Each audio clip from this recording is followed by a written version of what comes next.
지하철 4호선을 타고 남영동 숙대입구역에서 내렸습니다. 오늘의 이야기는 여기서부터 시작합니다. 남산타워를 정면으로 바라보면서 4차선 두터바위로를 따라 10분 남짓 걸어서 용산중학교 정문 앞에 도착했습니다. 학교 담벼락을 옆에 끼고 돌면 전면에 가파른 경사에 빼곡하게 들어선 낡은 주택들이 병풍처럼 펼쳐집니다. 이곳은 돌아갈 수 없는 고향을 떠나온 실향민들의 보금자리가 되어준 남산 아래 솥동네 해방촌입니다.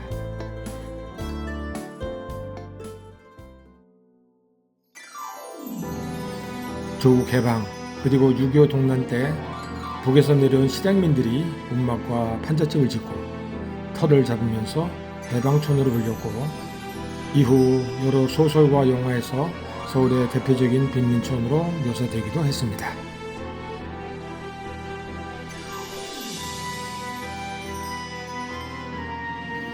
해방촌은 시대와 분단의 파도에 휩쓸려 떠밀려와 비스듬한 산비탈 이곳에 단단히 뿌리박았던 민족의 아픔과 상흔이 뚜렷하게 새겨져 있는 곳입니다.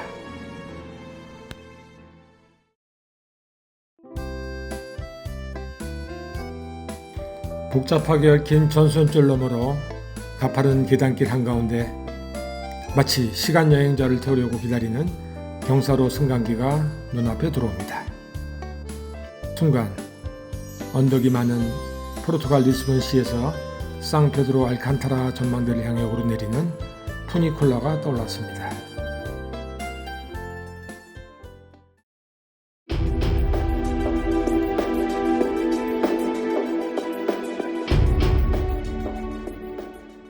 일제강점기 때 일본은 조선신궁을 포함한 8개의 신사들을 경성에 세웠습니다.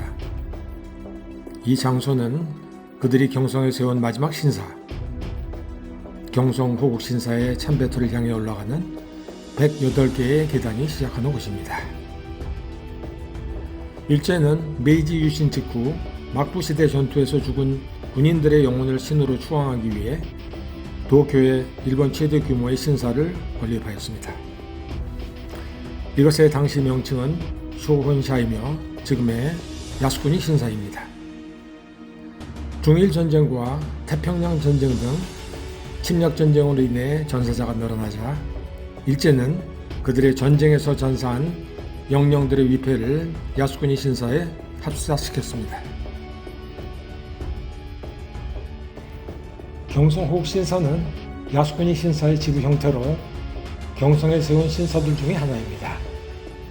이 신사는 1940년 10월에 착공되어 1943년 11월에 완공되었는데 많은 조선인들의 노동력과 희생이 동원되었습니다. 일제는 경성 호국 신사를 세워 전몰 군인들을 신격화하고 참배토록 함으로써 조선인들에 대해 태평양 전쟁 징집을 독려하고 어린 조선의 여성들에게는 위안부 참여를 정당화하려는 간악한 의도가 숨어 있습니다.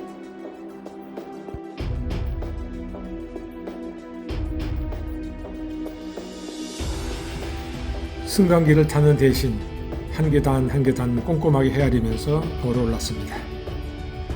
고개 들어 일제가 마구 유린한 처절한 국토의 편린을 올려다보니 망국의 서러움이 해일처럼 밀려와 가슴이 탁 미어집니다. 저 위에 오르면 행여 온갖 번뇌를 끊고 해탈에 이를까. 그들이 동원한 조악한 샤머니즘의 극치를 생각하자니 치욕과 수치심에 몸서리를 치게 됩니다.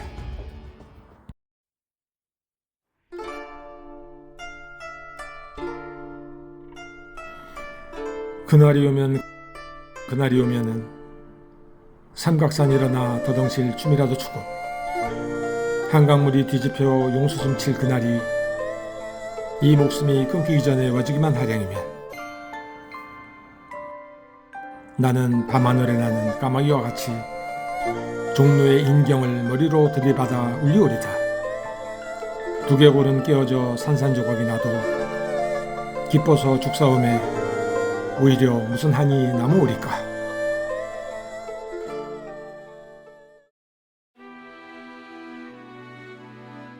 이 주변 지역은 당시 일본군 군사훈련장인 연병전과 가까운 곳으로 일본인들이 많이 거주했던 구역입니다. 이곳은 전국으로 통하는 경성역과 가까운 데다 지금의 한강대로인 한강통을 이용하여 명동과 충무로 그리고 조선 총독부와의 접근성 때문에 많은 일본인들이 그들의 거주지역을 삼아 모여들었습니다. 용산고등학교 맞은편 골목길을 걷다 보면 개 이빨 모양처럼 돌로 쌓은 일본식 축대를 만날 수 있습니다. 현재 게스트하우스 용도로 이용되고 있는 지월장이라는 건물은 1920년대 철도 관련 사업을 하던 한 일본인 사업가의 별장으로 알려져 있습니다. 밖에서 언뜻 보이는 건물의 규모를 통해 당시 일본인 사업가의 위세를 가늠해 볼 수 있습니다.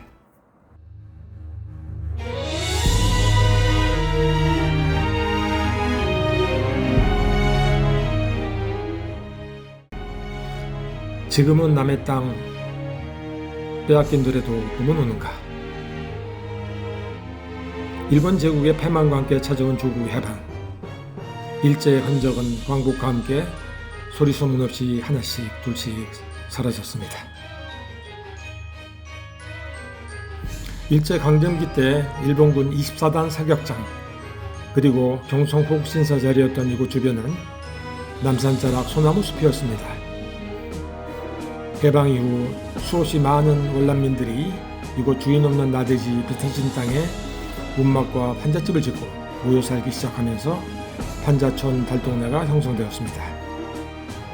일제강점기에 해외로 흩어졌다가 귀국한 동포들과 종교와 이념 때문에 월남한 주민들이 운막을 짓고 공동우물을 파고 부러진 길을 내어 살기 시작했습니다.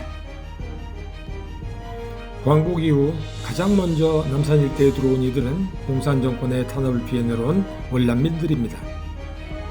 당시 기독교 세력이 왕성했던 곳은 평안도와 황해도인 서북지방이었는데 그곳에 많은 기독교인들이 월남하여 집단으로 이곳에서 거주하였습니다. 그들은 왜 해방촌에 모여들었는가? 그것은 이곳 주위에 미군 주둔지, 서울역, 그리고 남대문 시장의 위치에서 생계주의를 위한 일거리와 먹거리 등을 구할 수 있는 최상의 위치였기 때문입니다. 1949년 해방촌의 인구가 1만 명을 돌파하였고 이후로도 인구 팽창 속도가 빠르게 증가했다고 합니다. 해방과 더불어 생겨난 마을이라는 뜻을 가진 해방촌. 해방촌이라는 명칭으로 더 익숙하게 불리지만 지금의 정확한 행정 명칭은 서울시 용산구 용산 이가동입니다.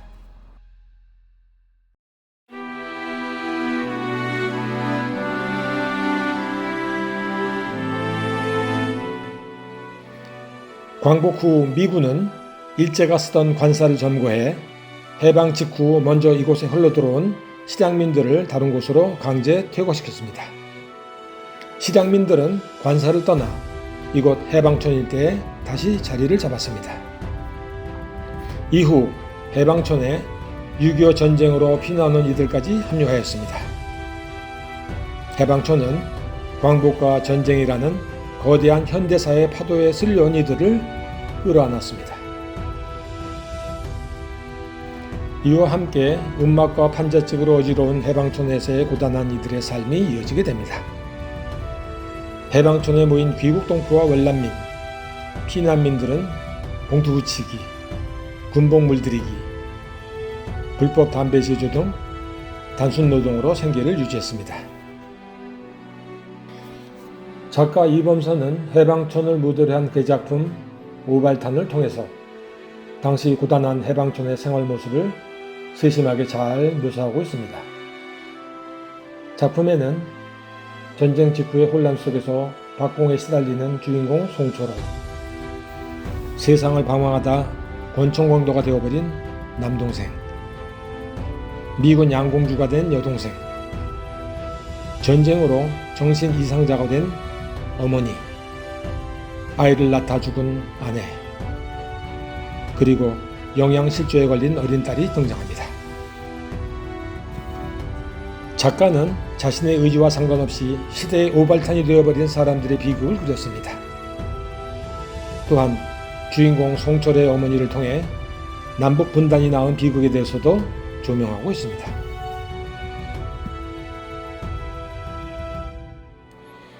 가파른 언덕길, 아무렇게나 뚫린 비좁은 골목길, 공동우물터, 악취가 진동하는 공중변소, 그리고 금방이라도 허물어질 듯한 음악과 판잣짓들 모습이 나타납니다.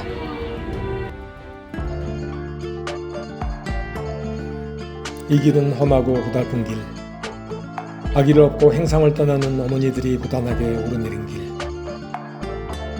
동네 안악들이 양동이의 우물물을 머리에 지고 오르내린 길, 새끼줄에 매달린 연탄 한 장을 들고 겨울철 깜깜한 밤길을 올라가던 길,